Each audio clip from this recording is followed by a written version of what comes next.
प्रिय छात्राओं, मैं doctor Madhu Bhardwaj, associate professor Hindi, GD कन्या महाविद्यालय अलवर, स्नातकोत्तर उत्तरार्ध की आज आपकी क्लास में द्वितीय प्रश्न पत्र में आधुनिक काव्य के अंतर्गत छायावाद और उसकी प्रवृत्तियों पर केंद्रित व्याख्यान है और उसी पर हम चर्चा करेंगे।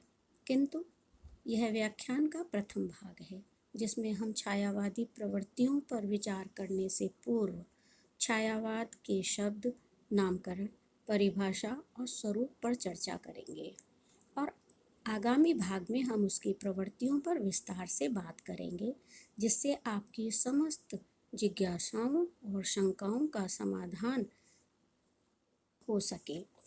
तो प्रारंभ करते हैं। छायावाद का प्रारंभ काव्य में एक विशिष्ट प्रवृत्ति के रूप में सामान्यतः 1920 के आसपास माना जाता है।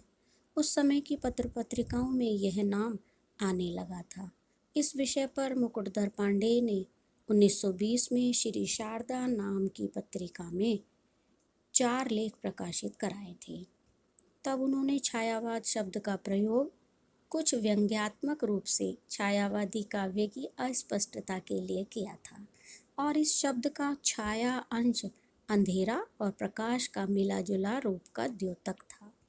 किंतु हमने देखा आगे चलकर यही नाम आसानी से स्वीकृत हो गया।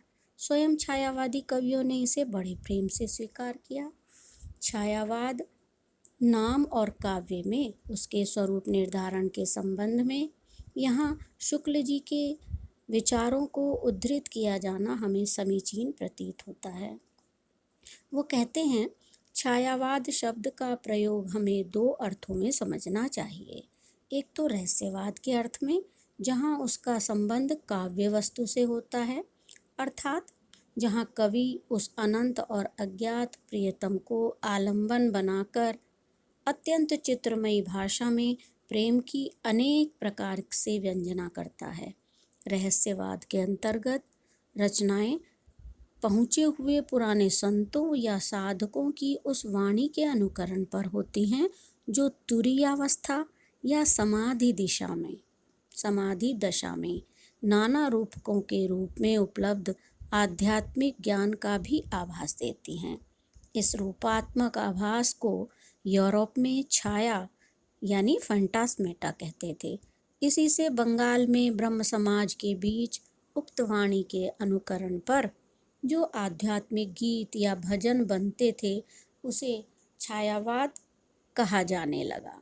धीरे धीरे यह शब्द धार्मिक क्षेत्र से वहाँ के साहित्यिक क्षेत्र में आया और फिर रविंद्र बाबू की धूम मचने पर हिंदी के साहित्यिक क्षेत्र में भी प्रकट हुआ। आचार्य हजारी प्रसाद द्विवेदी ने छायावाद के स्रोत के संबंध में शुक्ल जी की इस मान्यता का निषेध किया। उनका कहना है कि बंगला साहित्य में छायावाद नाम का कोई भी वाद या इस प्रकार की कोई प्रवृत्ति प्रत्यक्षतः रही नहीं। नाम के बारे में आचार्य जी की ये बात सही हो सकती है, परंतु जहाँ तक प्रवृत्ति का प्रश्न है, हिंदी में आने से पूर्व यह कविंद्र रविंद्र के बंगला काव्य में निश्चित रूप और परिमाण में प्रदर्शित हुई थी और इस प्रवृत्ति को हिंदी कवियों ने बांग्ला से ही ग्रहण किया, वह भी प्रमुखतः कविंद्र के काव्य के माध्यम से। बंगला में हम इस प्रवृत्ति को अंग्रेजी साहित्य के माध्यम से पश्चिम यानी यूरोप से आई है, यह भी कहने की आवश्यकता नहीं है। इसी तथ्य को लक्ष्य करते हुए शुक्ल जी छायावाद की दूसरी प्रवृत्ति यानी दूसरे अर्थ में छायावाद शब्द का प्रयोग के संदर्भ में लिखते हैं। छायावाद शब्द का प्रयोग काव्य शैली या पद्धति विशेष के व्यापक अर्थ में है। सन 1885 में फ्रांस में रहस्यवादी कवियों का एक दल खड़ा हुआ, जो प्रतीकवादी सिंबॉलिस्ट कहलाया।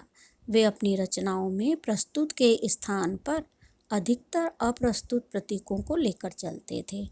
इसी से उनकी शैली की ओर लक्ष्य करके प्रतीकवाद शब्द का भी व्यवहार होने लगा। आध्यात्मिक या ईश्वर प्रेम संबंधी कविताओं के अतिरिक्त और सब प्रकार की कविताओं के लिए भी प्रतीक शैली की ओर वहाँ प्रवृत्ति रही। छायावाद शब्द का जो व्यापक अर्थ में रहस्यवादी रचनाओं के अतिरिक्त और प्रकार की रचनाओं के संबंध में भी ग्रहण हुआ, वह इसी प्रतीक शैली के अर्थ में था। अतः छायावाद का सामान्यतः अर्थ हुआ प्रस्तुत के स्थान पर उसकी व्यंजना करने वाले छाया के रूप में अप्रस्तुत का कथन। अब हम देखते हैं उसका परिभाषा और स्वरूप, यानी छायावाद की परिभाषा और स्वरूप। कहने की आवश्यकता नहीं कि उद्धरण की अंतिम पंक्तियों में शुक्ल जी द्वारा दी गई छायावाद की परिभाषा बाद में समीक्षकों के वाद विवाद का विषय रही और उसे एकांगी माना गया। छायावादी प्रवृत्तियों के काव्य में प्रारंभिक प्रयोगों की खोज के लिए हमें थोड़ा पाश्चात्य साहित्य में और पीछे जाना होगा। सामान्यतः बाद में हिंदी समीक्षकों का यह मत हुआ कि यूरोप में 17वीं शती में जन्मे रोमांटिसिज्म यानी स्वच्छंदतावाद का प्रसार ही हिंदी में छायावाद के नाम से हुआ। यूरोप में प्राचीन शिष्ट और क्लासिकल काव्य परिपाटी के विरोध में, यानी अभिजात्य और संभ्रांत परिपाटी के विरोध में उठ खड़ी हुई विचारधारा को काव्य में रोमांटिसिज्म के नाम से जाना गया और उसे साहित्यिक उदारवाद कहकर भी प्रतिष्ठित किया गया। वहाँ उसकी 3 विशेषताएं प्रमुख मानी गई।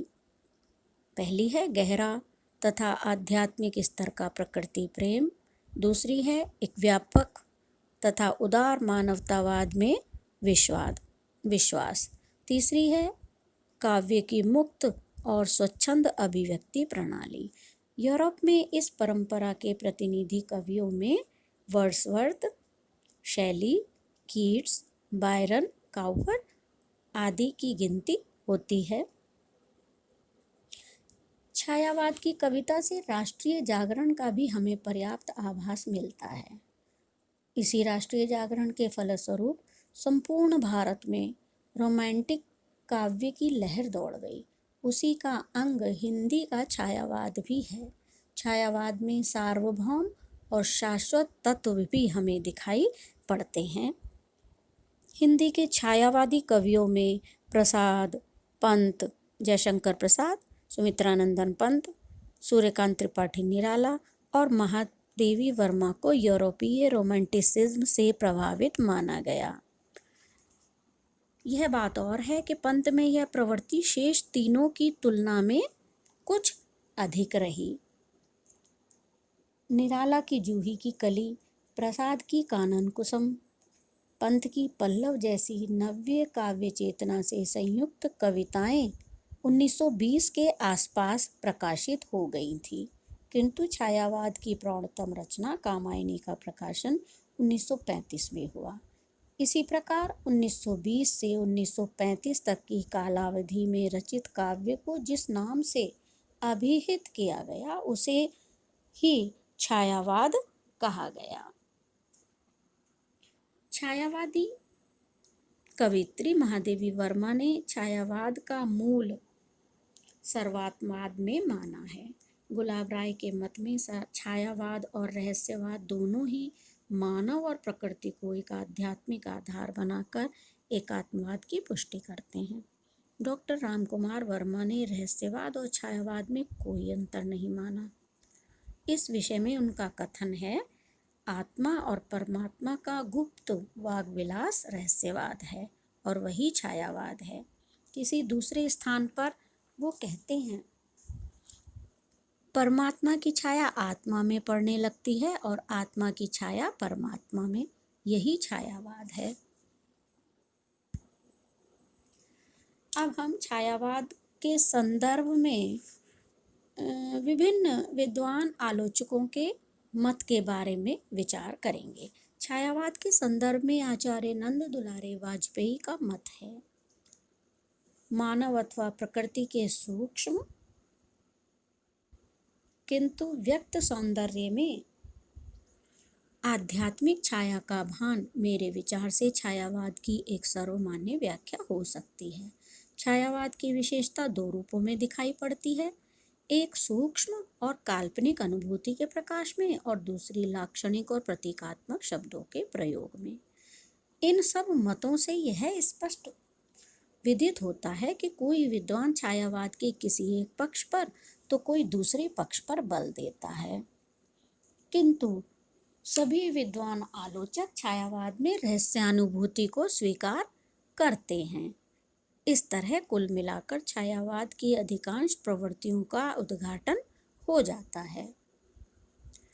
इस संदर्भ में डॉक्टर नगेंद्र का मत हमें अधिक व्यापक और गहरा प्रतीत होता है। उनके शब्दों में छायावाद एक विशेष प्रकार की भावाभिव्यक्ति है, जीवन के प्रति विशेष रागात्मक और भावात्मक दृष्टिकोण है। यह स्थूल के प्रति सूक्ष्म का विद्रोह है। इन सभी विशेषताओं को यदि हम एक साथ समन्वित करते हैं तो हम कह सकते हैं कि छायावादी काव्य में कवि अंतर्मुखी होकर बाह्य जगत की अपेक्षा अंतर जगत को, सत्य और यथार्थ की अपेक्षा सौंदर्य को, परंपरा की अपेक्षा नूतनता को, रूढ़ि की अपेक्षा स्वच्छंदता को और संघर्ष की अपेक्षा प्रेम तथा रोमांटिकता को अधिक महत्व देता है। अभी तक हमने छायावाद शब्द के नाम, नामकरण, प्रयोग, स्रोत, उसके परिभाषा, स्वरूप, विभिन्न आलोचकों की परिभाषा पर और उसकी सम्यक परिभाषा पर विचार कर लिया है। इन्हीं परिभाषाओं के आधार पर और इन्हीं मतों के आधार पर छायावाद की जो मूलभूत प्रवृत्तियां निर्धारित होती हैं, हम उनको संक्षेप में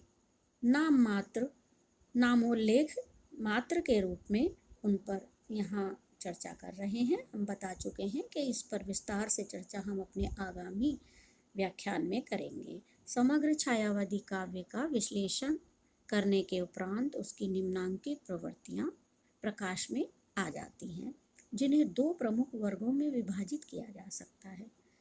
पहली है भाव पक्ष से संबंधित तथा दूसरी कला पक्ष से संबंधित प्रवृत्तियाँ, जिनमें 1 से 9 तक, क्योंकि 10 प्रवृत्तियाँ हैं तो उसमें 1 से 9 तक भाव पक्ष की हैं तथा 10वीं प्रवृत्ति कला पक्ष या अभिव्यक्ति पक्ष से संबंधित है। हाँ, कला पक्ष का विस्तार करने के लिए हम उसे काव्य रूप, छंद योजना, अलंकार विधान, भाषा प्रयोग, प्रतीक योजना, लाक्षणिकता आदि शीर्षकों में विभाजित करके उस पर विचार करेंगे।